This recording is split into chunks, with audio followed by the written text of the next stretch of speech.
सोचिए, एक ऐसा शहर जहां सड़कों के किनारे फल सब्जी नहीं, हीरे, मोती और सोना खुलेआम बिकता था।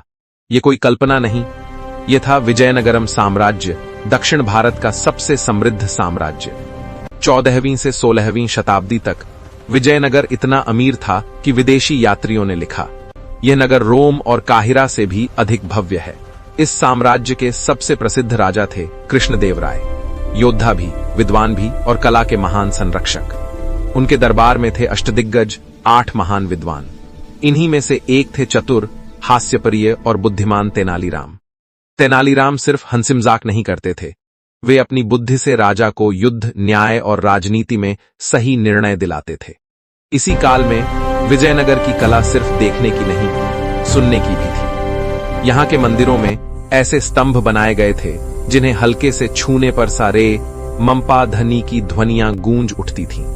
हर स्तंभ किसी वाद्य यंत्र की तरह स्वर उत्पन्न करता था।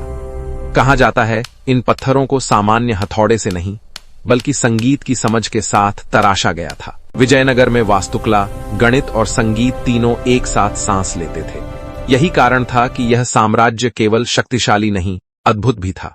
अब प्रश्न यह है, इतना शक्तिशाली साम्राज्य नष्ट कैसे हुआ? 1565 ईस्वी, तालिकोटा का युद्ध। 5 मुस्लिम सल्तनतों ने मिलकर विजयनगर पर आक्रमण किया। युद्ध के बाद जो हुआ वह इतिहास की सबसे भयावह घटनाओं में से एक था। लगातार 6 महीनों तक विजयनगर नगर जलता रहा। मंदिर तोड़े गए, पुस्तकालय जला दिए गए और जो नगर सोने से चमकता था वह खंडहर बन गया। कहा जाता है, इतना धन लूटा गया कि कई पीढ़ियां उसकी समृद्धि पर पलती रहीं।